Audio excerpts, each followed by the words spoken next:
Hello everyone, welcome to my channel civil signal. और आज मैं आपके लिए बहुत इंपॉर्टेंट टॉपिक लेकर आई हूँ इंडियन हिस्ट्री का, जो कि नए सिलेबस के अकॉर्डिंग ऐड हुआ था। आपको पता है एमपीपीएससी 2024 में अभी एक नया सिलेबस ऐड किया गया है, जिसमें हिस्ट्री ऑफ इंडिया में एक बहुत बड़ा सेक्शन जो है नए सिलेबस का वो ऐड किया गया है। और बहुत सारे बच्चों को कन्फ्यूजन है कि कैसे पढ़े, क्या पढ़े, इस टॉपिक को कहाँ से कवर करें। तो इस वजह से ये जो लास्ट 40 डेज या 50 डेज बचे हैं एमपीपीएससी प्रीलिम्स के, उन बच्चों के लिए मैं इंग्लिश मीडियम वाले स्टूडेंट्स के लिए खासकर ये टॉपिक लेकर आई हूँ, जिसमें हम सब कुछ डिटेल में डिस्कस करने वाले हैं। आपका कोई क्वेश्चन नहीं छूटेगा।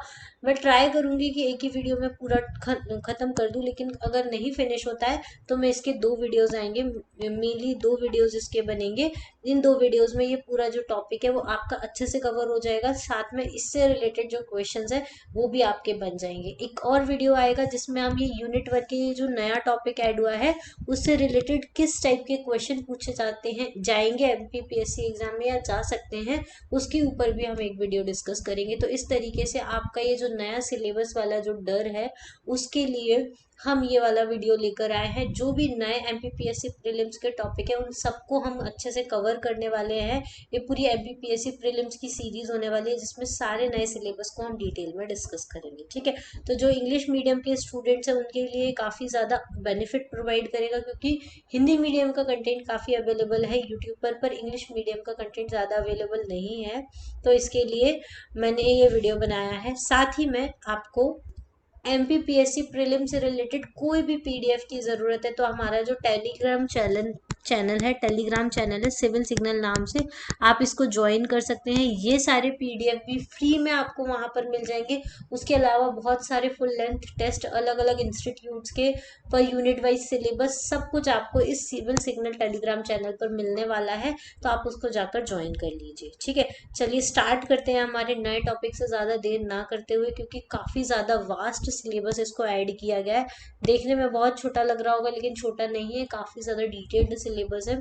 तो हम इसको अच्छे से डिस्कस करने वाले हैं। तो सबसे पहला जो टॉपिक हम डिस्कस करेंगे वो है ancient Indian knowledge tradition plus Bharatvarsh. ठीक है, मतलब हमारी एंशियंट इंडिया का जो नॉलेज ट्रेडिशन था उसमें क्या क्या नई चीज़ें हुई थी वो हम डिस्कस करने वाले हैं। तो एंशियंट जो सिस्टम था हमारी इंडिया का, आपको पता है कि एंशियंट टाइम में, चाहे वो इंडस वैली सिविलाइजेशन का टाइम हो, चाहे वो वैदिक कल्चर का टाइम हो, चाहे वो गुप्ता पीरियड का टाइम हो, इन सारे पीरियड में हमारा जो नॉलेज ट्रेडिशन था वो काफ़ी ज़्यादा डेवलप किया गया था। एंशियंट के टाइम पे मतलब जैसे इंडस वैली का जो टाइम था उस टाइम पे हमारा कल्चर काफ़ी ज़्यादा डेवलप हुआ था। फिर वैदिक के टाइम पे हमारे वेदास बने, उपनिषद बने, ब्राह्मणास बने, अरण्यकास बने। तो बहुत सारा ये जो सिस्टम है वो हमारा डेवलप हुआ। उसके अलावा बहुत सारी डिस्कवरीज जो हैं वो आपको गुप्ता पीरियड में देखने को मिलेंगी, जैसे कि साइंस से रिलेटेड, मैथमेटिक्स से रिलेटेड, एस्ट्रोलॉजी से रिलेटेड। तो काफ़ी कुछ अब मिस्ट्रीज जो है यूनिवर्स की वो हमको एंशियंट टाइम में पता चल गई थी। ह्यूमन के इंटरेक्शन एनवायरनमेंट के साथ में, फिलॉसफी लाइफ की क्या होती है, इम्पोर्टेंस क्या है कन्वर्सेशन का या प्रिजर्वेशन करने का एनवायरनमेंट का, ये सब कुछ हम लोगों ने एंशियंट टाइम में पता कर लिया था। तो उसी के बारे में आज हम डिटेल में पढ़ेंगे। तो सबसे पहला इम्पॉर्टेंट ट्रेडिशन जो था वो था मैथमेटिक्स का। इंडिया में सबसे पहले जो मैथमेटिक्स था वो कौन किसने स्टार्ट किया था? तो जो बोधियान थे, बोध गयान नहीं, बोधियान करके एक थे मैथमेटिशियन, वो पहले थे जिन्होंने बहुत सारे जो कॉन्सेप्ट है मैथमेटिक्स के वो लेकर आए थे। आपसे एमपीपीएससी में डायरेक्टली क्वेश्चन पूछा जाएगा कि मैथमेटिक्स को किसने स्टार्ट किया था हमारे इंडिया में, कौन नए कॉन्सेप्ट लेकर आएगा? तो ज्यादातर लोगों को लगता है कि आर्यभट्ट लेकर आए थे, लेकिन आर्यभट्ट गुप्ता पीरियड में लेकर आए थे। उससे पहले जो थे बोधियान जो थे वो बहुत सारे कॉन्सेप्ट मैथमेटिक्स के लेकर आ गए थे। जैसे कि पहला वो इम्पोर्टेंट कॉन्सेप्ट लेकर आए थे वैल्यू ऑफ पाई का। पाई आपको पता हो इस तरीके का फिगर होता है, मैथ्स आपने थोड़ा बहुत भी पढ़ा होगा तो आपको पता होगा कि पाई एक बहुत इंपॉर्टेंट चीज़ होती है, जिसकी वैल्यू किसने कैलकुलेट की थी? बोधियान ने कैलकुलेट की थी, जो कि 3.14 है। इसका यूज़ जो सरकमफेरेंस होते हैं सर्कल के उसको कैलकुलेट करने के लिए, बहुत सारी चीज़ों के एरिया कैलकुलेट करने के लिए यूज़ की जाती है। ठीक है, ये सबसे इंपॉर्टेंट डिस्कवरी इन्होंने की थी। दूसरा जो पाइथागोरस थ्योरम का नाम हम सुनते हैं, वो पाइथागोरस थ्योरम वेस्टर्न वर्ल्ड में बाद में, उससे पहले वही सेम थ्योरम जो है वो बोधियान की बुक है सुलवा सूत्र करके, सुलवा सूत्र में ऑलरेडी लिखी गई थी बहुत साल पहले, पाइथागोरस आने के बहुत साल पहले। आपको पता है पाइथागोरस थ्योरम क्या होती है, हाइपोटेन्यूज का square is equals to perpendicular का स्क्वायर प्लस बेस स्क्वायर। ये जो थ्योरम है वो ऑलरेडी बोधियान के सुलवा सूत्र में लिखी गई है। तो क्वेश्चन इस तरीके से आ सकता है कि पाइथागोरस थ्योरम जो है वो हमारे एंशियंट इंडिया में पहले कहाँ पे मेंशन की गई थी, तो सुलवा सूत्र में मेंशन की गई है बोधियान की। ठीक है, इस टाइप के क्वेश्चन जो है वो फर्स्ट टॉपिक से आपके बन सकते हैं। क्लियर। चलिए, नेक्स्ट जो है हमारे आर्यभट्ट, इन्होंने काफ़ी ज़्यादा इम्पॉर्टेंट भूमिका निभाई है हर चीज़ में, मैथमेटिक्स में एस्ट्रोनॉमर भी थे, एस्ट्रोलॉजिस्ट भी थे और फिजिसिस्ट भी थे। तो बहुत सारी काम इन्होंने किए 5th सेंचुरी के टाइम पे। ठीक है, जब ये सिर्फ 23 एज के थे तब इन्होंने एक बुक लिखी थी जिसका नाम था आर्यभट्टिया। क्या नाम था? आर्यभट्टिया, जिसमें समरी है किसके, मैथमेटिक्स की, इनके टाइम की। और ये जो पूरी बुक है उसको 4 सेक्शन में डिवाइड किया गया है। ठीक है, पहला जो सेक्शन है वो डिनोट करता है बिग डेसिमल नंबर को बाय अल्फाबेट्स। जो बड़े डेसिमल नंबर्स होते हैं उनको आप कैसे अल्फाबेट से डिनोट कर सकते हैं, पहले सेक्शन में लिखा गया है। ठीक है, दूसरा जो सेक्शन है इस बुक का, उसमें बहुत सारे डिफिकल्ट क्वेश्चंस दिए गए हैं जो मॉडर्न डे के मैथमेटिक्स हैं, जैसे कि नंबर थ्योरी, ज्योमेट्री, ट्रिग्नोमेट्री, बीजगणित, इन सब के, बीजगणित मतलब अलजेब्रा, इनके जो डिफिकल्ट क्वेश्चन है वो इस बुक में ऑलरेडी मेंशन किए गए हैं। और इसके अलावा जो 2 अदर सेक्शंस हैं वो एस्ट्रोनॉमी के बारे में बताते हैं। उसके अलावा आर्यभट्ट ने क्या डिस्कवरी की थी, डिस्कवरी ऑफ जीरो जो है वो आर्यभट्ट ने किया था, जिससे एग्जैक्ट डिस्टेंस पता कर पाए थे किसके बीच में, अर्थ और मून के बीच में। डिस्कवरी ऑफ जीरो के वजह से एक नया डायमेंशन स्टार्ट हो गया था नेगेटिव न्यूमरल का। आपको पता है कि जीरो हम कैसे स्केल कैसे बनाते हैं, 0 1 1 2 3 4, ठीक है, फिर माइनस में -1 -2 -3। तो ये जीरो की डिस्कवरी के बाद ही हुआ। ये पॉजिटिव न्यूमरल्स हैं, ये नेगेटिव न्यूमरल्स हैं। तो ये वाला जो कॉन्सेप्ट है वो आर्यभट्ट ने ही दिया था। ठीक है, तो ये सारी इंपॉर्टेंट डिस्कवरी जो थी वो हमारे यहाँ पे एंशियंट इंडिया के टाइम पर ही हो चुकी थी। उसके बाद जो नेक्स्ट, हाँ, आर्यभट्ट का जो इम्पोर्टेंट योगदान था एस्ट्रोनॉमी में वो क्या था। देखो, सबसे पहले जब तक आर्यभट्ट ने नहीं बोला था कि अर्थ रोटेट करती है उसके एक्सिस पे, तब तक लोगों को ये पता था कि हमारा जो प्लेनेट अर्थ है वो अचल है। अचल है मतलब कि इमूवेबल है। लेकिन आर्यभट्ट ने ऐसा बोला था कि हमारा जो अर्थ है वो इमूवेबल नहीं है, ये मूव कर रहा है। अर्थ जो है वो राउंड है और ये अपनी एक्सिस पे रोटेट कर रहा है। ये जो कॉन्सेप्ट है वो किसने दिया था, आर्यभट्ट ने दिया था। ठीक है, इसके अलावा इन्होंने एक्सप्लेन किया था कि जो अपीयरेंस है सन का moving from east to west is false by giving examples. इन्होंने बोला कि ये जो सन अपीयर करता है कि सन जो है वो ईस्ट से वेस्ट मूव हो रहा है, ये गलत है। इन्होंने बोला कि सन मूव नहीं कर रहा है, अर्थ मूव कर रही है अपने एक्सेस पे वेस्ट टू ईस्ट, इस वजह से हमको सन मूव करते हुए दिखाई देता है ईस्ट टू वेस्ट। हम कैसे देखते हैं सन को, कि सन ईस्ट में राइज होता है और वेस्ट में क्या होता है, सनसेट होता है। ठीक है, तो इसमें हमको पहले लगता था कि सन जो है वो ईस्ट टू वेस्ट मूव कर रहा है, पर इन्होंने हमको बताया कि सन मूव नहीं कर रहा है, अर्थ मूव कर रही है, जिसकी वजह से सन हमको ऐसा दिखाई देता है। जिन्होंने इन्होंने एग्जांपल दिया, जैसे कि हम किसी बोट से ट्रैवल करते हैं तो जो ट्रीज होते हैं या कोस्ट एरियाज होते हैं वो हमको अपोजिट डायरेक्शन में मूव करते हुए दिखते हैं। तो उसका मतलब ये है कि जो अर्थ है वो वेस्ट टू ईस्ट डायरेक्शन में मूव कर रही है, इस वजह से सन हमको ईस्ट टू वेस्ट जाते हुए दिखाई देता है। ठीक है, ये हमको आर्यभट्ट ने बोला था। दूसरा, उन्होंने ये भी करेक्टली स्टेट किया था कि जो मून और प्लैनेट्स हैं ये जो शाइन करते हैं वो अपनी खुद की लाइट से नहीं शाइन कर रहे हैं, वो सनलाइट से रिफ्लेक्ट होकर शाइन करते हैं। ठीक है, मतलब ये सन की जो लाइट होती है वो इनके ऊपर गिरती है और ये रिफ्लेक्ट करते हैं, इस वजह से ये शाइन करते हैं। ठीक है, इसके अलावा इन्होंने एक साइंटिफिक एक्सप्लेनेशन दिया है सोलार एक्लिप्स का और लूनार एक्लिप्स का। मतलब कि जो सूर्य ग्रहण और चंद्र ग्रहण पड़ता है इसके बारे में भी किसने बताया था, आर्यभट्ट ने बताया था, और इन्होंने बोला था कि राहु केतु ये जो राक्षस है उनका कोई असर नहीं होता है, ये एक सन एक्लिप्स और मून एक्लिप्स होता है, सन मून और अर्थ के एक पोजीशन में आने की वजह से। तो आपसे क्वेश्चन इस तरीके से पूछा जा सकता है, 4 स्टेटमेंट दे दिए जाएंगे, पूछ लिया जाएगा आर्यभट्ट ने कौन कौन सी चीजें एस्ट्रोनॉमी में बताई थी। तो इस तरीके से आपसे क्वेश्चंस पूछे जा सकते हैं। फिर दूसरा एक इम्पॉर्टेंट थे मैथमेटिशियन जिनका नाम था भास्कराचार्य। इन्होंने भी बहुत इम्पोर्टेंट रोल प्ले किया है हमारी एंशंट टाइम में। ये जो थे वो बीजापुर कर्नाटका से बॉर्न थे। इनकी एक बहुत फेमस बुक थी जिसका नाम था सिद्धांत शिरोमणि। अगर आपसे डायरेक्टली क्वेश्चन पूछा जाए सिद्धांत शिरोमणि किसने लिखी है, तो भास्कराचार्य ने लिखी है। ये क्यों इम्पोर्टेंट है, क्योंकि इनकी जो बुक है उसमें 4 सेक्शन है। लीलावती मतलब एरिथमेटिक, बीजगणित मतलब एल्जेब्रा, गोलाध्ययन मतलब स्पीयर के बारे में, और ग्रह गणित मतलब कि मैथमेटिक्स ऑफ दी प्लेनेट। ये 4 जो इम्पोर्टेंट सेक्शंस हैं उनके बारे में डिस्कस किया गया है। भास्कराचार्य की बुक है जिसका नाम है सिद्धांत शिरोमणि। तो आपसे पूछा जा सकता है कि सिद्धांत शिरोमणि किसकी बुक है, या ये पूछा जा सकता है कौन से 4 सेक्शन जो है वो सिद्धांत शिरोमणि में मेंशन किए गए, या भास्कराचार्य ने कौन से 4 सिद्धांत दिए थे या 4 सेक्शन वाली बुक दी थी। तो इस तरीके से ये क्वेश्चन जो है वो आपसे पूछा जा सकता है। उसके बाद आता है सुश्रुत। ये सुश्रुत जो थे वो मैथमेटिशियन नहीं थे, एस्ट्रोनॉमर नहीं थे, ये एक साइंटिस्ट थे। ठीक है, मेडिकल साइंस में इन्होंने काफी ज्यादा डिस्कवरी उस टाइम पे कर ली थी। सुश्रुत कौन थे? सुश्रुत जो है वो सर्जरी की फील्ड में पायोनियर थे, मतलब इन्होंने सर्जरी की फील्ड में उस टाइम पे बहुत बड़ा योगदान दिया था। उनको कंसिडर किया जाता, he considered surgery as the highest division of the healing arts and least liable to the fallacy. ये बोलते थे कि जो सर्जरी है उससे बहुत जल्दी हीलिंग हो सकती है। ठीक है, इस वजह से इन्होंने जो सर्जरी है उसके उसमें काफी ज्यादा डिस्कवरी की है।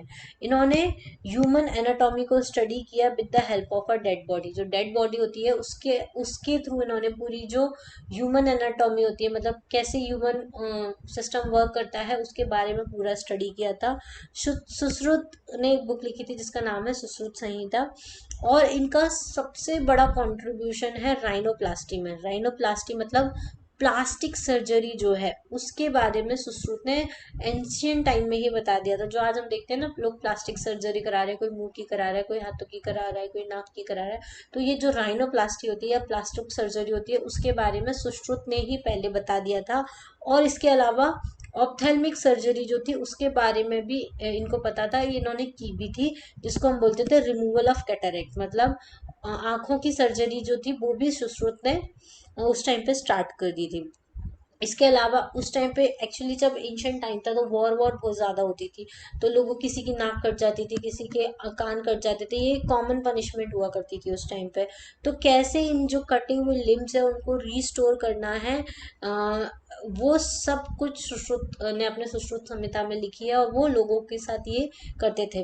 ठीक है, इस तरीके से लोगों को सही किया करते थे। तो सुश्रुत संहिता में बहुत accurate step by step description दिया गया है इन सभी ऑपरेशंस का, कि कैसे आपको राइनोप्लास्टी करनी है, कैसे आपको ऑप्थेल्मिक सर्जरी करनी है, कैसे आपको जो लॉस्ट लिम्ब है उनको रीस्टोर करना है। ये सारी चीजें जो है वो सुश्रुत संहिता में मेंशन की गई है। और ये सुश्रुत जो थे वो बहुत बड़े ये थे, क्या बोल सकते हैं, मेडिकल फील्ड में बहुत ज्यादा इनका नाम हुआ करता था।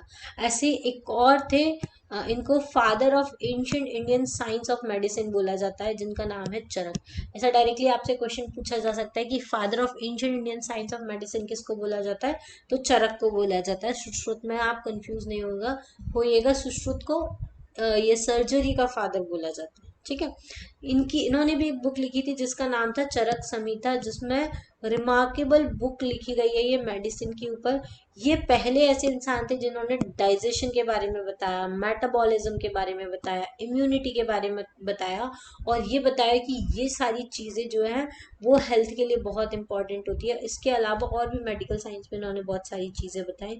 चरक संहिता में सबसे ज्यादा जो स्ट्रेस दिया गया वो दिखाया बताया गया है कि आपको कैसे डिसीज के कॉज को रोकना है। मतलब आज हम देखते हैं ना, जैसे हम बोलते हैं कि जैसे कोविड चला था तो हम बोलते थे कि कोविड होने से रोकना है, मतलब कोविड के कॉज होने से रोकना है आपको, ना कि कोविड होने के बाद उसको क्योर करना है, क्योंकि कोविड होने के बाद क्योर करना मुश्किल था। तो वही चीजों पे इन्होंने ध्यान दिया था। उन्होंने बोला था कि आप बीमारी होने से पहले उसको रोके, ना कि बीमार होने के बाद सिंपली उसको सिर्फ ट्रीट कीजिए। ठीक है, तो ये ज्यादा ध्यान देते थे कि आपकी जो भी डिसीज है उसके कॉज से आप बचिए। ठीक है, तो जैसे कि बहुत सारे डिसीजेस पहले चलते थे, तो उनसे बचने की ये सलाह दिया करते थे, इन्होंने बुक में अपनी मेंशन किया गया है। ठीक है, इसके अलावा एंशियंट टाइम में यूनिवर्सिटीज बहुत ज्यादा फेमस हुआ करती थी, जिसमें से कुछ यूनिवर्सिटीज हैं जिनके ऊपर क्वेश्चंस आपसे पूछे जा सकते हैं। जैसे है उदांतापुरी। उदांतापुरी जो है वो ओल्डेस्ट ऑफ इंडियन यूनिवर्सिटीज में मानी जाती है, और ये कहाँ पे सिचुएटेड है? ये मगध में सिचुएटेड है, 6 miles away from the Nalanda. Nalanda से पास में ही, ज्यादा दूर नहीं है। और आचार्य श्री गंगा जो है वो विक्रमशिला यूनिवर्सिटी के जो है वो यहाँ पे क्या थे, स्टूडेंट रहे हैं। ठीक है, उसके बाद दूसरी यूनिवर्सिटी है विक्रमशिला यूनिवर्सिटी। ये प्रेजेंट डे जो बिहार की डिस्ट्रिक्ट है, डिस्ट्रिक्ट ऑफ भागलपुर, वहां पे सिचुएटेड है। पाल डायनेस्टी के जो रूलर थे धर्मपाल, उन्होंने इसको फाउंड किया था विक्रमशिला यूनिवर्सिटी को, जिससे कि जो response to perceived decrease in the level of the study at Nalanda. ठीक है, जो नालंदा में स्टडी का लेवल जो था वो डिक्रीज हो रहा था, तो उसकी वजह से इन्होंने विक्रमशिला यूनिवर्सिटी को स्टार्ट किया था। तीसरी यूनिवर्सिटी है बल्लभी यूनिवर्सिटी। बल्लभी जो थी वो हिनयाना बुद्धिस्ट का लर्निंग सेंटर हुआ करती थी 600 सी से लेके 1400 सी में, और इसको बनवाया था भट्टाकारा ने, भट्टारका, सॉरी नॉट भट्टकारा, भट्टारका ने बनवाया था। ये मैत्रक डायनेस्टी के किंग हुआ करते थे। ठीक है, मैत्रक डायनेस्टी के किंग थे भट्टारका, उन्होंने बल्लभी को बनवाया था। उसके बाद इंपॉर्टेंट यूनिवर्सिटी जिसको सब जानते हैं, नालंदा यूनिवर्सिटी। ये सेंटर ऑफ लर्निंग हुआ करता था 5th सेंचुरी सी से लेके 12th सेंचुरी सी तक। ये लोकेटेड था in present day Rajgir Bihar में। ये भी बिहार में लोकेटेड है। विक्रमशिला यूनिवर्सिटी भी बिहार में लोकेटेड है। नालंदा जो है वो one of the oldest universities है। देखो, ये जो नालंदा है इसको यूनेस्को वर्ल्ड हेरिटेज में भी इंक्लूड कर लिया गया है, नालंदा महावीरा को। नालंदा महावीरा को एक्चुअली रुइन कर दिया था, मतलब इसको डिस्ट्रॉय किया गया था। तो इसकी जो रुइन्स है, अब तो यूनिवर्सिटी बची नहीं, तो इसके जो रुइन्स है नालंदा महावीरा के, उसको यूनेस्को की वर्ल्ड हेरिटेज साइट में इंक्लूड किया गया है। ठीक है, ये आपको याद रखना है। उसके अलावा तक्षशिला है। तक्षशिला भी एंशिएंट टाइम से फेमस है। ये नोटेड सेंटर ऑफ लर्निंग है। इसमें रिलीजियस टीचिंग हुआ करती थी बुद्धिज्म की, बहुत टाइम तक हुई थी। ठीक है, तक्षशिला जो है वो एक एंशिएंट इंडियन सिटी है, जो कि अब नॉर्थ वेस्टर्न पाकिस्तान में आती है। पहले जो तक्षशिला थी वो इंडिया में आया करती थी, लेकिन अब ये पाकिस्तान में आती है। पाकिस्तान में यहाँ पे कहीं पे यहाँ पे ये तक्षशिला जो है वो लोकेटेड रहती है। ये भी यूनेस्को की वर्ल्ड हेरिटेज साइट में आता है, और इसको कब इंक्लूड किया गया था? 1980 में इंक्लूड किया गया था। ठीक है, it's fame rested on the university where Chanakya is said to have composed Arthashastra. ये तो तक्षशिला यूनिवर्सिटी है, इसमें ऐसा माना जाता है कि जो हमारे चाणक्य थे, जिन्होंने मौर्य डायनेस्टी को स्टार्ट किया करवाया था। ठीक है, उन्होंने अर्थशास्त्र जो थी वो तक्षशिला यूनिवर्सिटी में लिखी थी। और इसको जो अलेक्जेंडर कनिंगम थे, ये ब्रिटिशर थे जो इंडिया में आए थे, ये आर्कियोलॉजिस्ट भी थे। इन्होंने जो रूइंस थे, मतलब जो तक्षशिला यूनिवर्सिटी को डिस्ट्रॉय कर दिया था, उसके बाद उसके जो रिमेन्स बचे थे उसको डिस्कवर किया था। कब? मिड 19th सेंचुरी में, जब खुदाई चालू हुई थी। तो इसकी 2-3 चीजें आपको याद रखनी है। एक तो यूनेस्को हेरिटेज साइट है, 1980 से चाणक्य ने अर्थशास्त्र यहाँ पे लिखा था, और साथ में जो अलेक्जेंडर कनिंगम है उन्होंने 19th सेंचुरी में इसको डिस्कवर किया था। ये सारी चीजें आपको याद रखने वाली हैं। इसके बाद हमारा जो नेक्स्ट टॉपिक है, नए टॉपिक में से, वो है भारतवर्ष। आज हमको भारतवर्ष के बारे में पढ़ना है। भारतवर्ष के ऊपर काफी क्वेश्चन जो है वो आपसे एमपीपीएससी एग्जाम में पूछे जा सकते हैं। चलिए, एंशियंट टाइम्स में इंडिया को अलग अलग नामों से जाना जाता है, जैसे कि जम्बू द्वीप हो गया, भारत खंड हो गया, हिमवर्ष हो गया, ठीक है, भारतवर्ष हो गया, आर्यवर्ता हो गया, हिंद हो गया, हिंदुस्तान हो गया, और इंडिया हो गया। इसमें से सबसे पॉपुलर है इंडिया। ठीक है, इंडिया जो है वो हिमालय से लेके कैप कैमोरिन तक फैला हुआ है। यहाँ पे हिमालय, यहाँ पे कैप कैमोरिन है। ठीक है, ये एक बहुत वास्ट कंट्री है इंडिया। ये कहाँ पे लोकेटेड है? ईस्टर्न पार्ट ऑफ एशिया में लोकेटेड है इसका। जो एरिया है वो 3.29 करोड़ स्क्वायर किलोमीटर है। ऐसा बोला जाता है कि भारत जो थे वो दुष्यंत और शकुंतला के बेटे थे, उन्हीं के नाम पे इस जो कंट्री का नाम है ऋग्वेद में वो भारत रखा गया था। कालिदास की जो बुक थी अभिज्ञान शाकुंतलम, उसमें उन्होंने दुष्यंत और शकुंतला की लव स्टोरी के बारे में बताया था, जिनके बेटे थे भारत, उन्हीं के नाम पे इस इंडिया का नाम भारत पड़ा। ठीक है। ऐतरेय अलग अलग देखो, अलग अलग रिलीजन में अलग अलग तरीके से मेंशन है कि क्यों इंडिया का नाम भारत पड़ा। ऐतरेय ब्राह्मण जो था उन्होंने उसमें क्लेम किया गया है कि भारत जो है वो यूनिवर्सल एम्पायर हुआ करते थे, जिन्होंने बहुत बड़ा ह्यूज एम्पायर बनाया था और वास्ट लैंड को कॉन्कर किया गया था जो चारों डायरेक्शन में फैला हुआ था। इसको हम इंडिया भारत बोलते हैं।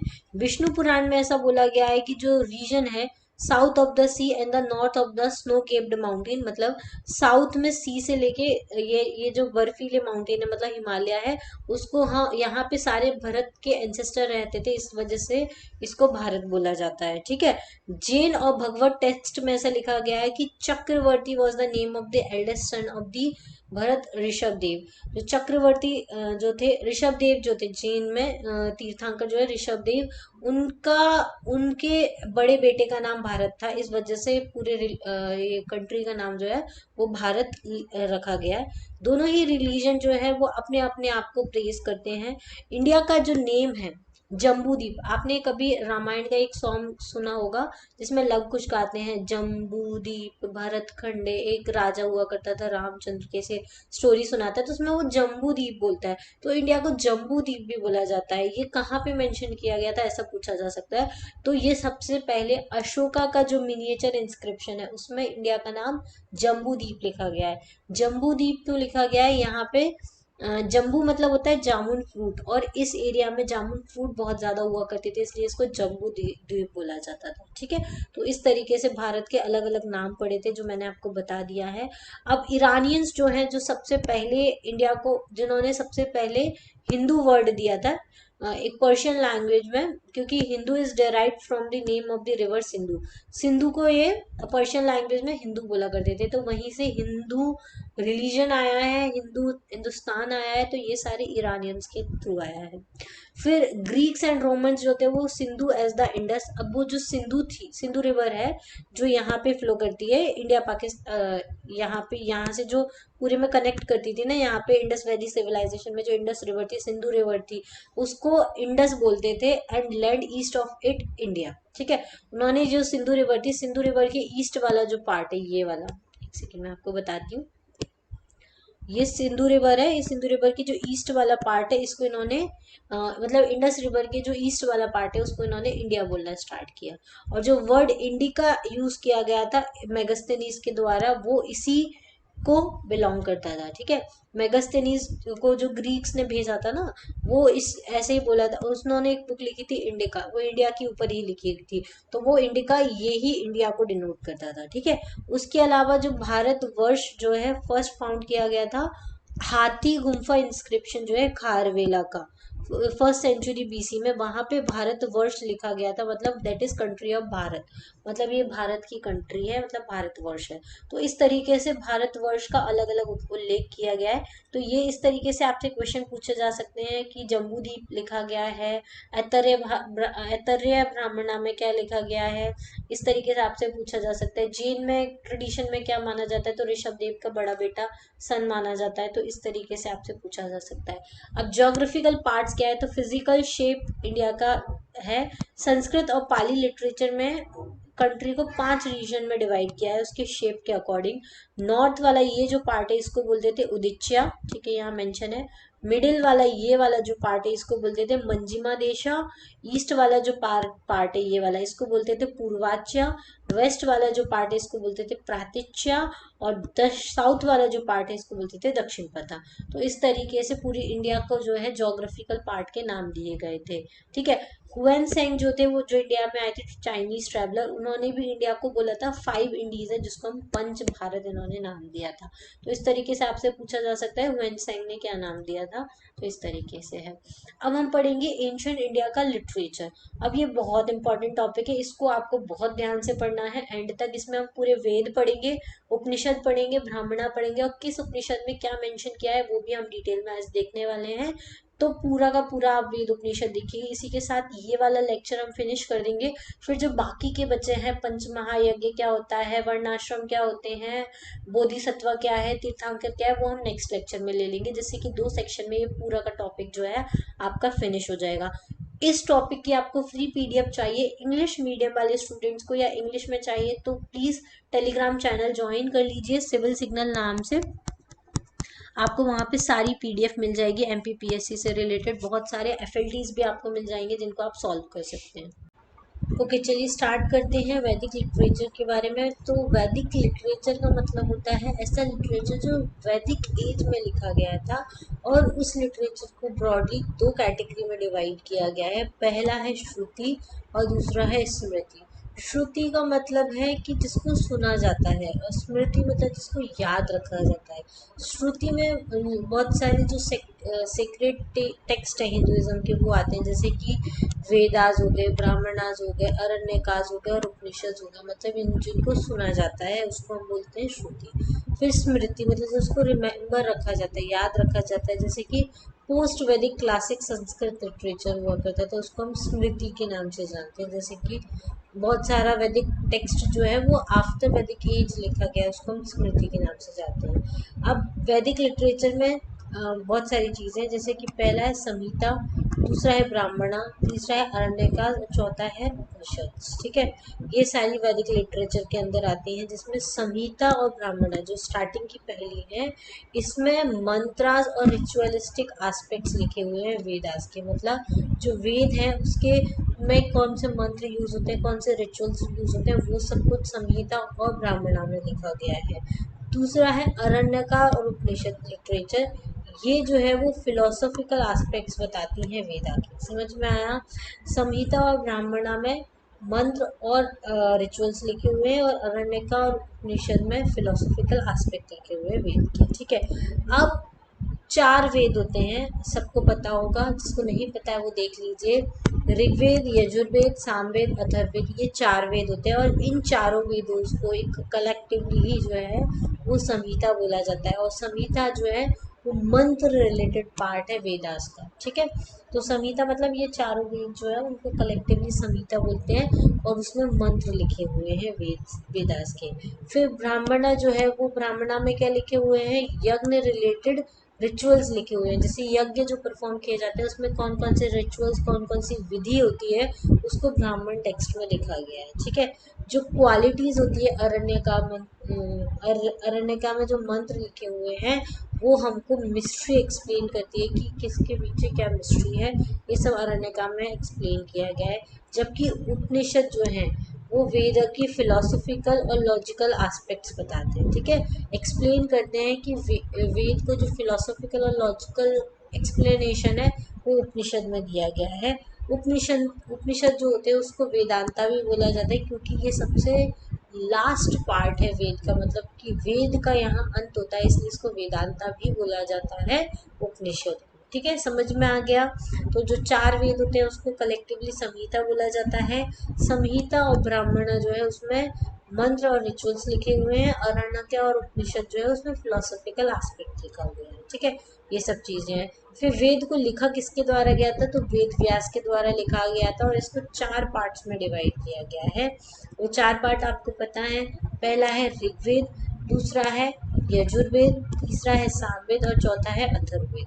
अब जो वेद है उसकी संहिता कलेक्टिवली संहिता बोला जाता है।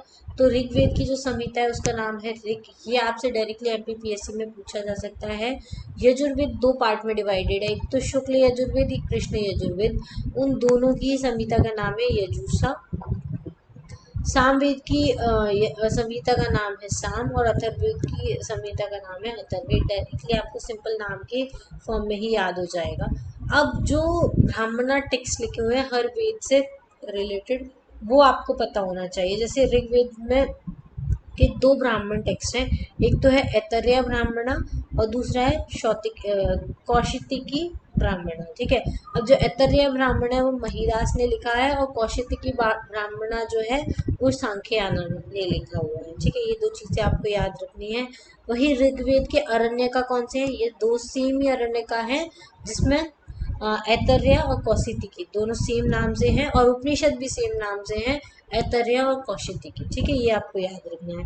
फिर यजुर्वेद की जो ब्राह्मण टेक्स्ट है वो शतपथा ब्राह्मण, आपने नाम सुना होगा शतपथा ब्राह्मणा। तो शतपथा ब्राह्मणा में क्या लिखा हुआ है वो भी हम आगे डिस्कस करेंगे, लेकिन ये आपको याद रखना है ब्राह्मण टेक्स्ट कौन सा है, शतपथ ब्राह्मण है, ठीक है।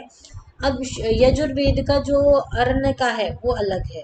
तो शुक्ल यजुर्वेद जो है उसका अरण्य का जो है वो है बृहद बृहद बृहद बृहद अरण्य का, ठीक है। क्या है, बृहद अरण्य का है। वही कृष्ण यजुर्वेद का दो है, एक तो तैतरीय और एक है मैतरेय, ठीक है। दोनों याद रखना है, तैतरीय और मैतरेय अरण्यकाज है, ठीक है। वही उपनिषद जो है वो शुक्ल यजुर्वेद का सेम है, बृहद अरण्य का उपनिषद है, और ईश जो है वो भी उपनिषद है, ठीक है। वही कृष्ण यजुर्वेद के उपनिषद कितने हैं, 4 उपनिषद है, अलग अलग है। कठोपनिषद, मैतरेय उपनिषद, तैतरीय उपनिषद और श्वेतेश्वर उपनिषद। दो तो सेम ही है, तैतरीय और मैतरेय। कठोपनिषद और श्वेतेश्वर उपनिषद जो है वो अलग है, वो किसके हैं, कृष्ण यजुर्वेद के। अब आपसे एमपीपीएससी में इसी टाइप का क्वेश्चन पूछा जा सकता है कि कठोपनिषद जो है वो कौन से वेद से रिलेटेड है, तो ये कृष्ण यजुर्वेद से रिलेटेड है। ऐसे ये पूछा जा सकता है श्वेतेश्वर जो है वो उपनिषद जो है वो कौन से वेद से रिलेटेड है, तो कृष्ण यजुर्वेद से रिलेटेड है, ठीक है। अब ऐसे ही सामवेद के जो ब्राह्मण टेक्स्ट है वो कौन कौन से हैं, एक तो है पंचविश, दूसरा है 26 जामिनी, ठीक है। अब सामवेद मतलब साम या जाम एक जैसा है ना, तो आपको ये ब्राह्मण टेक्स्ट इसका तीनों में है, ब्राह्मणा भी है, अरण्यका भी, उपनिषद भी है, जामिनी, ठीक है। जामिनी ब्राह्मणा है, जामिनी अरण्यका है, और जामिनी ही क्या है, उपनिषद है। फिर साथ में अरण्यका में एक और है चंडोग्य अरण्यका, और वही चंडोग्य उपनिषद भी है। किससे रिलेटेड है ये दोनों, सामवेद से रिलेटेड है, और केन उपनिषद है वो भी सामवेद से रिलेटेड है, ये आपको याद रखना है। अथर्ववेद में एक ही टेक्स्ट है, ब्राह्मणा टेक्स्ट, जिसको गोपथ बोलते हैं, उसका कोई अरण्यक नहीं है, इसका अथर्ववेद का कोई अरण्यक नहीं है। और अथर्ववेद के उपनिषद है मुंडक उपनिषद और मांडुक्य क्वेश्चंस, ठीक है। ये दो उपनिषद जो है वो किससे रिलेटेड है, अथर्ववेद से रिलेटेड है, ये आपको पता होना चाहिए। तो इस तरीके से हम लोगों ने पढ़ लिया ऐतरेय किससे रिलेटेड है, ऋग्वेद से रिलेटेड है, शतपथा शुक्ल यजुर्वेद से रिलेटेड है, तैतरीय मैतरेय कृष्ण यजुर्वेद से रिलेटेड है, जामिनी जो है वो सामवेद में आएगा, चंडोग्य उपनिषद जो है वो भी सामवेद में आएगा, और अथर्ववेद में कौन सा आएगा, मुंडक उपनिषद आएगा। तो ये इस तरीके से आपको याद रखना है, ये आपसे डायरेक्टली पूछे जा सकते हैं एमपीपीएससी के एग्जाम में। फिर आते हैं, हम पढ़ते हैं ब्राह्मणा क्या होते हैं इसके बारे में, क्लियर। तो देखो ब्राह्मणा टेक्स्ट जो है वो कंपोज किया गया है, जिसमें सिंपल एक्सप्लेनेशन दिया गया है वेदास का, ठीक है। और ब्रह्म्या मतलब होता है सेक्रीफाइस, जो वेद में सेक्रीफाइस लिखे गए और उसका सिंपल एक्सप्लेन किया गया है ब्राह्मणा में। दैट इज वाई, इसलिए इन टेक्स्ट को ब्राह्मण ग्रंथ भी बोला जाता है, ठीक है, क्योंकि इसमें यज्ञ से रिलेटेड रिचुअल्स हैं।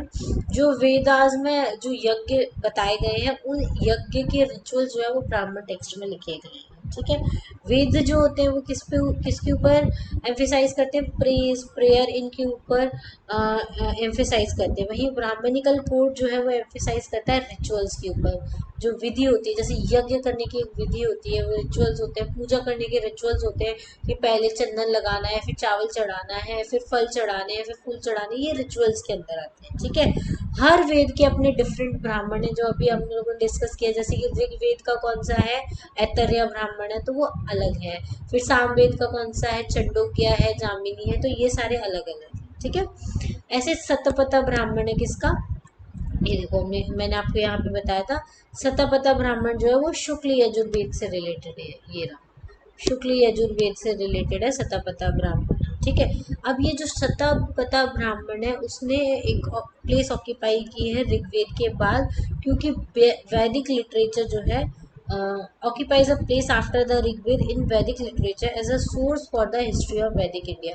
वैदिक इंडिया की जो हिस्ट्री है वो सबसे ज़्यादा शतपथ ब्राह्मणा में मेंशन की गई है, ठीक है, आपको याद रखना है। फिर आते हैं हमारे अरण्यक, हमने ये भी डिटेल में पढ़ लिया कि ब्राह्मण, अधिकतर ब्राह्मण और अरण्यक के नेम सेम है। ब्राह्मण, अरण्यक और उपनिषद तीनों के नेम अधिकतर सेम है, कुछ कुछ चेंजेस हैं जो आपको याद रखने हैं। अरण्यक में एक्चुअली है क्या, तो इसमें मिस्टिकल मीनिंग्स दिए गए हैं, जो वेद हैं उनके मिस्टिकल मीनिंग लॉजिक के साथ एक्सप्लेन किए गए हैं, और इसमें their recitation is possible only in the solitude और इन द फॉरेस्ट।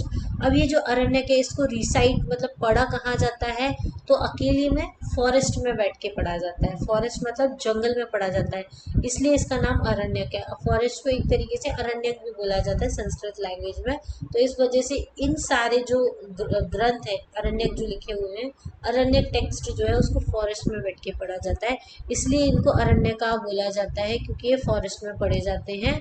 और it was from the Aranyak that the Upanishad develop. ठीक है, अरण्यक ही है जिनसे उपनिषद जाके डेवलप हुए बाद में। टोटल 7 अरण्यक जो है वो अवेलेबल हैं, और मेन कौन कौन से हैं, ऐतरेय और बृहद अरण्यक। देखो ये रहे, ये अरण्यक है, 7 है टोटल। देखो ऐतरेय, कौशिकी, बृहद, बृहद अरण्यक ये फेमस है, ऐतरेय और बृहद अरण्यक जो है वो फेमस है। उसके अलावा 3 तो ये हो गए, चौथा तैतरेय, 5वां मैतरेय, 6वां चंडोग्य और 7वां जैमिनी। और अथर्ववेद में कोई भी अरण्यक नहीं है। ये क्वेश्चन पूछा जा सकता है, अथर्ववेद का कौन सा अरण्यक है, इन सब के नाम दे दिए जा सकते हैं, लेकिन अथर्ववेद में कोई भी अरण्यक नहीं है, ये आपको ध्यान रखना है। क्लियर। फिर हम पढ़ लेते हैं उपनिषद के बारे में। उपनिषद क्या होते हैं, उपनिषद में देखो इसको हम ब्रेक करें तो उप का मतलब होता है नियर, निषद का मतलब होता है टू सिट मतलब बैठ के। तो उपनिषद का मतलब है कि एक फिलोसफिकल डिस्कशन है वेदास को, उसको आपको कैसे लर्न करना है, सिटिंग नियर द गुरु, मतलब आपने जो गुरु जी हैं उनके पास में बैठ के आपको लर्न करना है, उसको हम उपनिषद बोलते हैं। हमने दोनों का देख लिया। अरण्यक को कहाँ पे लर्न किया जाता है, अरण्यक को लर्न किया जाता है फॉरेस्ट में, वैसे उपनिषद को लर्न किया जाता है गुरु जी के पास में बैठ के। ठीक है, ये दोनों चीज़ें हैं, आपसे इसका मीनिंग पूछा जा सकता है। उपनिषद जो है उसमें मेनली नॉलेज है। ठीक है, उसके अलावा इसमें जो टॉपिक्स है जैसे कि soul, god, birth, rebirth, salvation, ये सारे टॉपिक्स हैं, इनको डिस्कस किया गया है। अबाउट 108 उपनिषद जो है वो अवेलेबल है, लेकिन ओनली 18 उपनिषद जो हैं वो उनको ही इम्पॉर्टेंट कंसिडर किया जाता है। उनमें से भी जो मेन है वो मैंने इस वाली टेबल में मेंशन किए गए हैं। एक बार और मैं सबके नाम आपको एक बार बता देती हूँ। ईश, केन, कथ, कठोपनिषद, प्रश्न उपनिषद, मुंडक उपनिषद, मंडूक्य उपनिषद, तैतरया, ऐतरेय, चंडोग्या, कौस्तिकी, बृहदारण्यका और स्वतेश्वत्र, ये करके ऐसे 18 उपनिषद हैं, और ये 18 उपनिषद फेमस है। ठीक है, चंडोग्य जो उपनिषद है, ये चंडोग्य उपनिषद किससे बिलोंग करता है, तो ये सामवेद से रिलेटेड है। ठीक है, कौन किससे रिलेटेड है, सामवेद से रिलेटेड है। चंडोग्य अरण्यक और चंडोग्य उपनिषद, और सामवेद से ही रिलेटेड है जामिनी, ये आपको याद रखना है। तो चंडोग्य उपनिषद जो है वो ओल्डेस्ट उपनिषद है। मैतरेय जो है वो लेटर उपनिषद है, मतलब सबसे बाद में बनाया गया है। अल्लाह उपनिषद भी एक लिखा गया था, ये किसके टाइम पे लिखा गया था, अकबर के टाइम पे लिखा गया था, इसलिए इसको अल्लाह उपनिषद भी बोलते हैं। ठीक है, तो ये हमने पढ़ लिया वेदास क्या है, ब्राह्मणास क्या है, अरण्यक क्या है और उपनिषद क्या है, डिटेल में इनके बारे में देख लिया। किस टाइप के इनके ऊपर क्वेश्चंस आ सकते हैं वो हमने देख लिया। आपको इसका सब कुछ का अगर पीडीएफ चाहिए तो हमारा civil signal channel Telegram channel है, टेलीग्राम पे जाके आप सिविल सिग्नल सर्च करेंगे तो उसमें आपको चैनल के अंदर फाइल्स वाला एक सेक्शन होता है, वहाँ पे जाके सारे पीडीएफ मिल जाएंगे, वो आप डाउनलोड कर सकते हैं। इसका ये जो पीडीएफ है वो भी मैं वहाँ पे अपलोड कर दूँगी, वो वहाँ से भी आप देख सकते हैं। उसके अलावा यूनिट 1 के और सारी जितनी यूनिट्स हैं एमपीपीएससी के, उसके बहुत सारे वीडियोस, बहुत सारे पीडीएफ जो है वो आपको वहाँ पे अवेलेबल है। इवन एफएलटीज के पीडीएफ भी अवेलेबल है, तो आप एफएलटी भी सॉल्व कर सकते हैं। ठीक है, अब देखो ऋग्वेद को हम डिटेल में पढ़ते हैं, इसके कुछ क्वेश्चन जो है वो ऋग्वेद से पूछे जा सकते हैं। तो पहला है ऋग, जिसका मतलब होता है consisting of versus and steps. ठीक है, इसमें ऋग्वेद में 10 मंडल है और 1028 हाइम्स है। नंबर ऑफ मंत्र जो है वो ऋग्वेद में कितने, 10,580 मंत्र हैं, इसमें याद रखना है। पहला जो मंत्र है the first mantra of each mandal of Rigveda is dedicated to fire. जितने भी 10 मंडल है उसमें जो पहला मंत्र है हर मंडल का, वो किसको डेडिकेट किया गया है? फायर। फायर मतलब अग्निदेव को डेडिकेट किया गया है पहला। और जो 10th मंडल है ऋग्वेद का, वो सबसे बाद में ऐड किया गया था। ठीक है। 8th मंडल जो है वो किसके लिए डेडिकेटेड है? वरुण, गॉड वरुण जो है, भगवान वरुण जो है उनको डेडिकेट किया गया है। और 9th वाला जो मंडल है वो सोमदेव को डेडिकेट किया गया है। तीसरा मंडल जो है उसमें फेमस देवी का नाम एक लिया गया है, सुप्ता देवी, जिसमें in which Savita is worshipped as the Gayatri. जिसमें सविता जो है उनको एज अ गायत्री की तरह वर्शिप किया गया है। और विश्वामित्र जो है उनको कंसिडर किया गया है कि वो क्रिएटर है किसके? गायत्री मंत्र के। जो 3rd मंडल है उसमें गायत्री की वर्शिप लिखी गई है और साथ में गायत्री मंत्र भी लिखा गया है। उसके अलावा पृथ्वी सुक्ता भी है एंड गायत्री मंत्र आर इन द ऋग्वेद। ये दोनों ही, पृथ्वी सुक्ता और गायत्री मंत्र दोनों ही ऋग्वेद में है। तो कभी आपसे ऐसा क्वेश्चन पूछा जा सकता है कि पृथ्वी सुक्ता और गायत्री मंत्र कौन से वेद में या कौन से उपनिषद में? तो ऋग्वेद में है। ठीक है, कंफ्यूजन बिल्कुल नहीं रखना है आपको। क्लियर? चलो, उसके अलावा 5 वुमेन मेंशन है ऋग्वेद में, ये आपको याद रखना है। लोकमुद्रा, घोषा, साची, पौलुमी और कक्षावृति, ये 5 वुमेन जो है वो ऋग्वेद के हाइम्स में मेंशन की गई हैं। ऋग्वेद जो है वो डिसाइड किया जाता है किसी प्रीस्ट के द्वारा। उस प्रीस्ट को क्या बोला जाता है? होता या होत्री बोला जाता है। ये एक बार ही डायरेक्टली क्वेश्चन आया था, होता किसको बोलते हैं या होत्री किसको बोलते हैं? तो जो ऋग्वेद को रिसाइट करता है उसको होता या होत्री बोलते हैं। ऋग्वेदा जो है उसमें जैन तीर्थंकर जो है ऋषभ देव और अरिष्ट नेमी, इन दोनों के बारे में मेंशन किया गया है।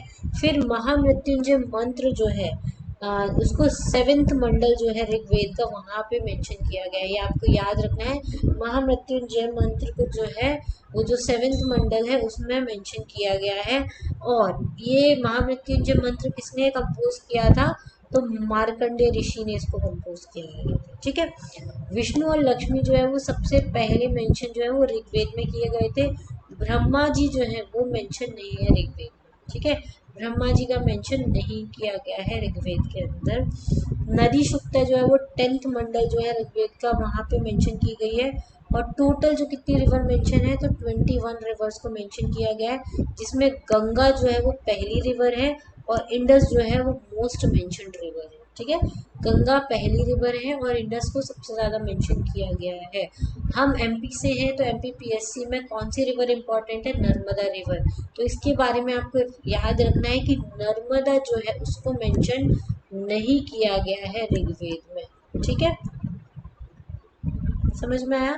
नर्मदा रिवर को मेंशन नहीं किया गया है, गंगा को किया गया है, इंडस रिवर को किया गया है, नर्मदा को नहीं किया गया है। नर्मदा का एक और नाम है, आपको पता हो तो रेवा। तो ऐसा बोला जाता है कि रेवा रिवर को भी मेंशन नहीं किया गया है ऋग्वेद में। क्लियर? उसके अलावा कौन कौन सी इंफॉर्मेशन है जो ब्राह्मण, अरण्यक और उपनिषद में मेंशन किए गई है ऋग्वेद से? तो ऋग्वेद का जो ब्राह्मण टेक्स्ट है मैंने आपको बताया अभी, ऐतरेय ब्राह्मण है। ठीक है, ये किसने कंपाइल किया था? तो महिदास ने इसको कंपाइल किया गया था। इसमें क्या क्या मेंशन है ऐतरेय ब्राह्मण में?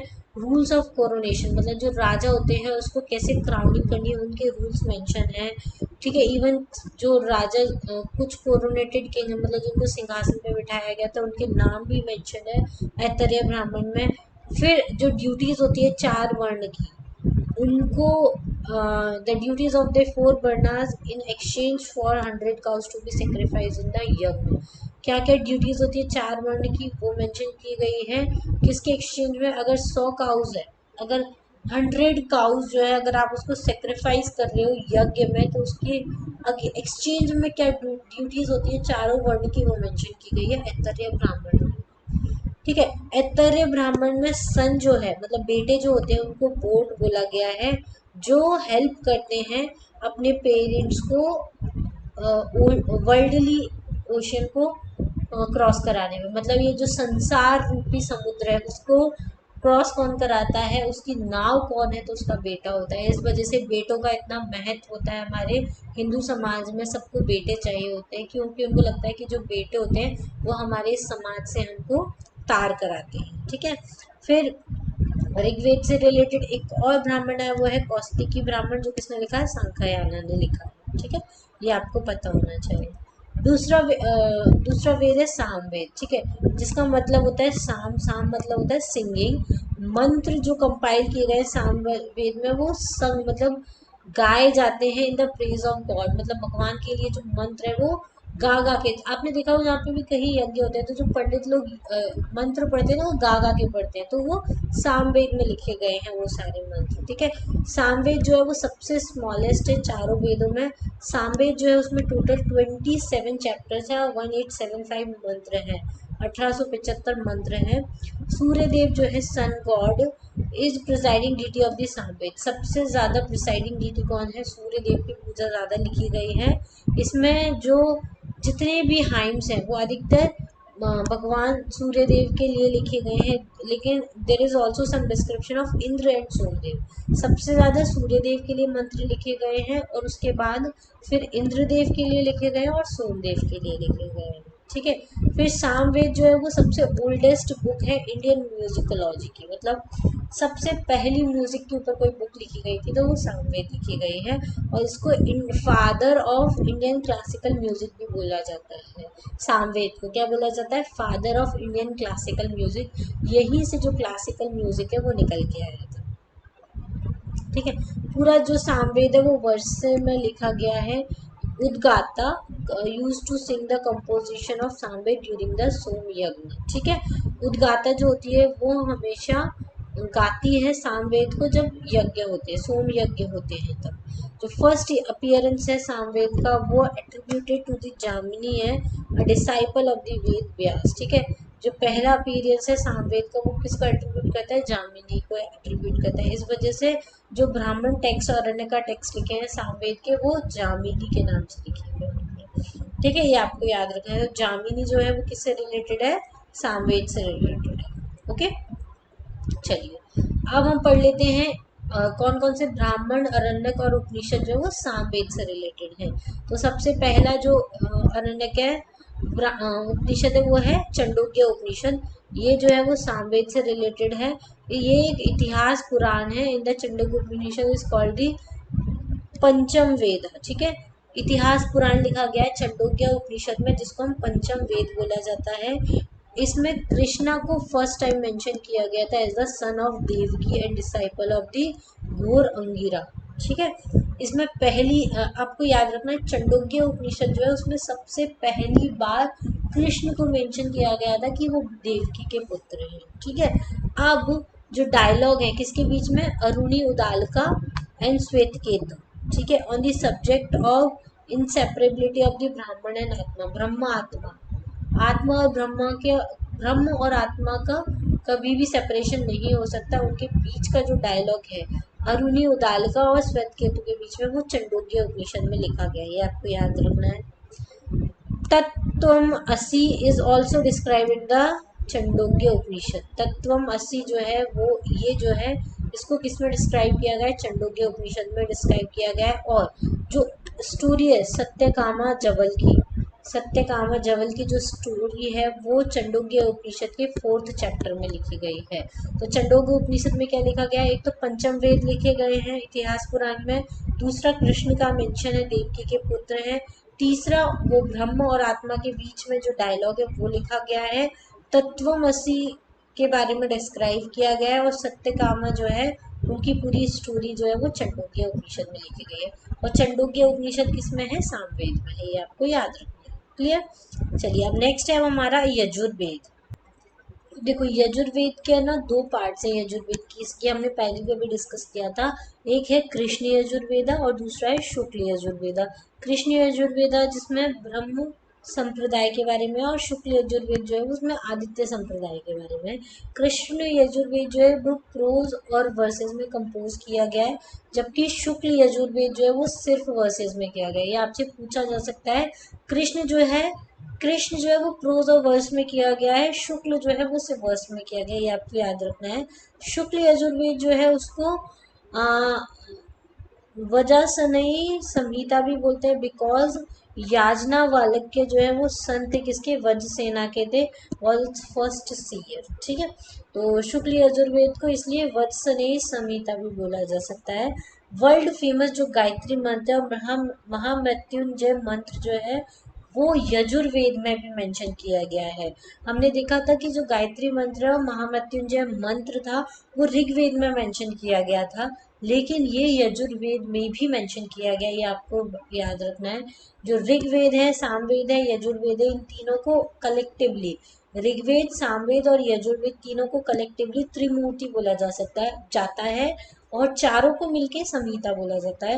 ऋग्वेद, सामवेद, यजुर्वेद और अथर्ववेद, जब ये चार मिलते हैं तो उनको संहिता बोला जाता है। जब ऋग्वेद, सामवेद और यजुर्वेद ये तीन मिलते हैं तो इनको त्रिमूर्ति बोला जाता है। ठीक है, अब यहाँ अजुर्वेद में यजु का मतलब होता है यज्ञ। ठीक है, इसमें जो प्रीस्ट होते हैं वो सेक्रीफाइस करते हैं, जो ये यज्ञ का सेक्रीफाइस करते हैं, मतलब जो यज्ञ परफॉर्म करते हैं, सेक्रीफाइस करते हैं, उसको हम क्या बोलते हैं, अध्वर्यु बोलते हैं। क्या बोलते हैं, अध्वर्यु बोलते हैं। जैसे कि ऋग्वेद को जो रिसाइट करते हैं उनको क्या बोला जाता है, होता या होत्री बोला जाता है।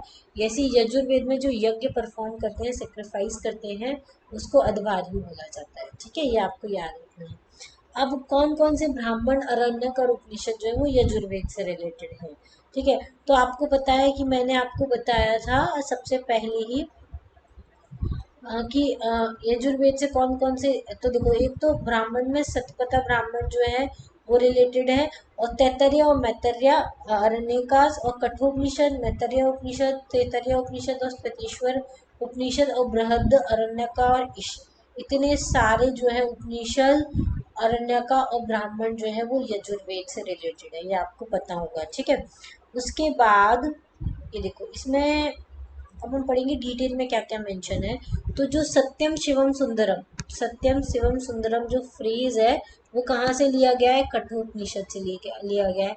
और कठोपनिषद किस में मेंशन है, यजुर्वेद में मेंशन है। ठीक है, और इसके अलावा यम नचिकेता जो है, इनकी जो स्टोरी है वो भी कठोपनिषद में मेंशन है। आपको पता हो यम नचिकेता की, अच्छा आप कभी वहां गए हो, क्या बोलते हैं इसको, अक्षरधाम, अक्षरधाम में जो लाइट शो होता है वो यम नचिकेता के ऊपर होता है, तो वो जो है वो कठोपनिषद से ही लिया गया है। और ये जो है वो ऑफशूट है, नचिकेता जो है वो किसके ऑफशूट है, कृष्ण के, it is an offshoot of the Krishna Yajurveda. अच्छा, ये कठोपनिषद जो है वो किसका ऑफशूट है, कृष्ण यजुर्वेदा का ऑफशूट है। ठीक है, अब दूसरा एक और फ्रेज है अतिथि देवो भव, ये भी कहाँ मेंशन है, तैत्तरीय उपनिषद में मेंशन है, जो कि यजुर्वेद से ही रिलेटेड है। फिर एक और प्रिंसिपल है, प्रिंसिपल ऑफ निष्कर्म। ठीक है, निष्काम कर्म मतलब बिना काम, निष्काम कर्म मतलब बिना बिना किसी फल की चिंता करे निष्काम करना कर्म, वो जो है वो किस में मेंशन है, तो ईशा उपनिषद में मेंशन है। ठीक है, ईश उपनिषद में मेंशन है, निष्काम कर्म जो है वो ईशा उपनिषद में मेंशन किया गया है। अभी मैंने आपको बताया था सतापता ब्राह्मण। ठीक है, ये जो ब्राह्मण टेक्स्ट है वो शुक्ल यजुर्वेद से रिलेटेड है। सतापता ब्राह्मण जो है वो ऋग्वेद के बाद सबसे इम्पॉर्टेंट माना जाता है वैदिक लिटरेचर में, क्योंकि इसमें वैदिक इंडिया की हिस्ट्री मेंशन की गई है। किसमें, सतापता ब्राह्मणा में, जो शुक्ल यजुर्वेद से रिलेटेड है, और इसको एक लघु वेदा भी बोला जाता है। तो आपसे एमपीपीएससी में क्वेश्चन पूछा जा सकता है, 4-5 क्वेश्चन बन सकते हैं। इसे लघु वेद किसको बोला जाता है, एक तो शतपथा ब्राह्मण को बोला जाता है। शतपथा ब्राह्मण किस वेद से रिलेटेड है, तो शुक्ल यजुर्वेद से रिलेटेड है। शतपथ ब्राह्मण में क्या मेंशन किया गया है, तो वैदिक इंडिया की हिस्ट्री मेंशन की गई है। ठीक है, इसके अलावा शतपथ ब्राह्मण में 4 मेथड्स मेंशन किए गए एग्रीकल्चर के। कौन कौन से, टिलिंग कैसे करनी है, सोइंग कैसे करनी है, हार्वेस्टिंग कैसे करनी है और थ्रेसिंग कैसे करनी है, ये सब के सब शतपथ ब्राह्मण में मेंशन किए गए हैं। First mention of the Reva river is also in the Shatapatha Brahmana. ठीक है, जो रेवा रिवर है, नर्मदा रिवर, जिसके बारे में ऋग्वेद में मेंशन नहीं था, उसके बारे में सबसे पहले जो मेंशन किया गया है वो यजुर्वेद में किया गया है, और यजुर्वेद के शतपथ ब्राह्मणा में इसको मेंशन किया गया है। ये क्वेश्चन बहुत इंपॉर्टेंट है, आपसे डायरेक्टली पूछा जाएगा, रिवर रिवर किस में मेंशन है, तो शतपथ ब्राह्मण में मेंशन किया गया है इसको। क्लियर, चलो आगे। हैं।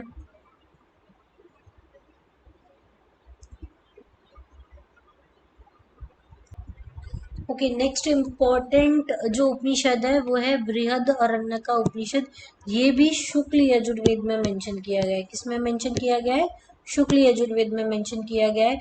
ये सबसे लार्जेस्ट उपनिषद है और इसमें जो है इट्स प्रिंसिपल एक्सपोनेंट इज महर्षि याज्ञवल्क्य। ठीक है, महर्षि याज्ञवल्क्य जो है वो इसके प्रिंसिपल थे और who was a disciple of the Aruna Uddalaka. Aruni Uddalaka के वो डिसाइपल। इतना डीप में आपको याद रखने की जरूरत नहीं है, ये सबसे बड़ा उपनिषद है, ये आपको याद रखना है। उसके अलावा इसमें याज्ञवल्क्य गार्गी जो है उनके डायलॉग हैं, याज्ञवल्क्य और मैत्री के डायलॉग हैं, जिसमें बृहद अरण्य का उपनिषद को मेंशन किया गया है। उसके अलावा जो डॉक्ट्राइन है रीबर्थ का, वो फर्स्ट फाउंड इन द सतपथा ब्राह्मणा एंड द बृहद अरण्य का उपनिषद। जो डॉक्ट्राइन ऑफ रीबर्थ है वो सतपथा ब्राह्मणा और बृहद अरण्य का उपनिषद में ही सबसे पहले जो है वो मेंशन किया गया था। उसके बाद हमारा जो लास्ट वेद है वो है अथर्ववेद। इसमें 20 कैंटोज हैं और 7260 मंत्र हैं। इसके जो क्रिएटर हैं वो अथर्व और अंगिताराज है, अंगिरा है। ठीक है, कौन कौन है इसके जो मेन वो है अथर्व और अंगिराज, इनके मेन दो ऋषि जो है उन्होंने इसको क्रिएट किया गया था। ये सबसे बाद में कंपोज किया गया, at the compose the very and, इसलिए इसको एक्सक्लूड किया गया है फ्रॉम द अदर 3 वेदास। जैसा कि मैंने बोला था, इसके पहले की जो ऋग्वेद है, सामवेद है, यजुर्वेद है, इन तीनों को मिला के क्या बोला जाता है? त्रिमूर्ति बोला जाता है या त्रिवेदा बोला जाता है। जबकि अथर्ववेद जो है इसको इसमें इंक्लूड नहीं किया गया है। अथर्ववेद जो है वो इंफॉर्मेशन देता है किसके बारे में?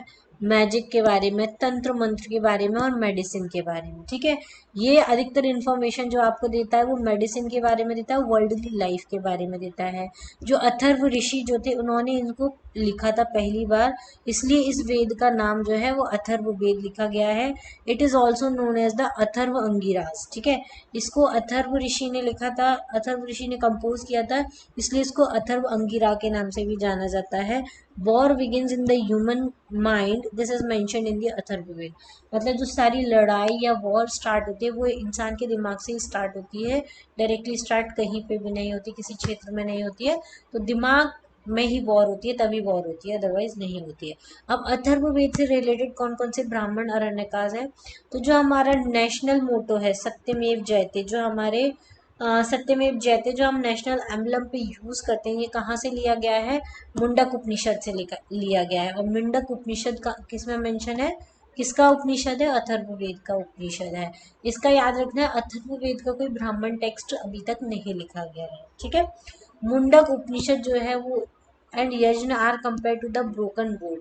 अब मुंडक उपनिषद जो है उसमें जो यज्ञ होते हैं उनको कंपेयर किया गया है ब्रोकन बोर्ड से। जो टूटी हुई नावें होती है ना, उनसे कंपेयर किया गया है यज्ञ को। मतलब कि ये जो बोट होती है ना वो हमको कहीं नहीं ले, जो टूटी हुई बोट होती है वो हमको कहीं नहीं ले जाती है, वो हमको डुबो देती है, ऐसा इसमें मेंशन किया गया है मुंडक उपनिषद में। क्लियर, समझ में आया? फिर आता है उपवेदा। उपवेदास में जो वेदास होती है उन्हीं की नॉलेज है, उसी के ब्रांचेस जो होती हैं, वेदा की जो ब्रांचेस है उसी को उपवेदा बोला जाता है। अदर वर्ड्स में आप बोल सकते हो जो भी नॉलेज इमर्ज होकर आई है वेदा से उसको उपवेदा बोला जाता है। हर वेद के अंदर एक सब वेद है जिसको हम उपवेद बोलते हैं। जैसे ऋग्वेद का सब उपवेद है आयुर्वेद, यजुर्वेद का है धनुर्वेद, सामवेद का है गंधर्व वेद और अथर्ववेद का है शिल्प वेद। ये आप याद रख सकते हैं। उसके अलावा एक आता है वेदांगा। वेदांगा में क्या होता है? वेदांगा मतलब होता है ये आपको जो वेदांगा लिटरेचर है वो क्रिएट किया गया था जिससे कि आप वेद के मीनिंग को समझ पाए। ठीक है, इसमें एजुकेशन का मतलब है नोज ऑफ द वेदास, मतलब वेद की नाक है एजुकेशन। कल्प मतलब जो वेद के हैंड है। ग्रामर मतलब माउथ ऑफ द वेदास, मतलब जो वेदास है उनके माउथ से जो है वो ग्रामर निकली है। इसमें रूल ऑफ लैंग्वेज लिखे गए। सबसे इम्पॉर्टेंट जो वर्क है ग्रामर का जिसको हम अष्टाध्यायी बोलते हैं, ये पाणिनि ने लिखी थी 5th सेंचुरी BC में। ठीक है, फिर एक निरुक्ता है जिसको वेदास के ईयर बोला जाता है। ये बहुत ज़्यादा इम्पॉर्टेंट नहीं है इसलिए मैं इतना ज़्यादा आपको मेंशन नहीं कर रही हूँ। वर्सेस जो है उसको फीट ऑफ द वेदास बोला जाता है, एस्ट्रोलॉजी जो है उसको आई ऑफ द वेदास बोला जाता है। ये आपसे कुछ शायद पूछे जा सकते हैं, तो इसलिए मैंने इनको एक बारी मेंशन कर दिया गया है, ठीक है। तो यहाँ पे हमारा सारा कुछ खत्म होता है। अब नेक्स्ट लेक्चर में जो हमारा बाकी का जो बचा हुआ पार्ट है, यूनिट 1 में जो नए ऐड हुए हैं उसमें हम षट दर्शन पढ़ेंगे, ठीक है। उसके बाद षट दर्शन का सारा कुछ डिटेल में हम पढ़ने वाले हैं, उस पर क्वेश्चंस काफ़ी ज़्यादा पूछे जा सकते हैं, ठीक है। षट दर्शन पढ़ेंगे, पंच महायज्ञ क्या होते हैं, उसके बाद धर्म आश्रम क्या होते हैं, और उसके बाद धर्म आश्रम क्या होते हैं, बोधिसत्व क्या होते हैं वो हम पढ़ेंगे, ठीक है। बोधिसत्व के बारे में डिटेल में पढ़ेंगे, कौन कौन से बोधिसत्व हैं, वज्रपाणी कौन है, अवलोकितेश्वर कौन है, ये सारे कुछ हम डिटेल में पढ़ने वाले हैं। फिर पढ़ेंगे हम तीर्थंकर्स के बारे में, और तीर्थंकर के साथ हमारा जो यूनिट 1 का नया ऐड हुआ टॉपिक है वो फिनिश हो जाएगा। इसकी पीडीएफ के लिए मैं अभी भी बोल रही हूँ कि आप सिविल सिग्नल टेलीग्राम चैनल है उसको ज्वाइन कर लीजिए, वहाँ पे आपको एमपीपीएससी से रिलेटेड सारे पीडीएफ जो है मिल जाएंगे। अगर आपको कोई भी पीडीएफ चाहिए तो आप मुझे डायरेक्टली मैसेज कर सकते हैं इस वीडियो के नीचे, तो आपको काफ़ी ज़्यादा उसी टाइम पे वो पीडीएफ आपको प्रोवाइड की जा सकती है, ठीक है। चलिए आज के लिए इतना ही। Thank you, thanks for watching. इस वीडियो को आप ज़रूर देखिएगा, अपने फ्रेंड्स को शेयर ज़रूर कीजिएगा। वो आपको ये वीडियो पसंद आती है तो प्लीज़ लाइक शेयर कीजिएगा अपने फ्रेंड्स के साथ। और इस जर्नी को, एमपीपीएससी की जर्नी को अगर आपको क्रैक करना है एमपीपीएससी, तो सारे इंपॉर्टेंट टॉपिक्स हम लेकर आएंगे, तो हमारे चैनल को फॉलो कर लीजिएगा, सारे वीडियोज़ आपको इस पर मिल जाएंगे।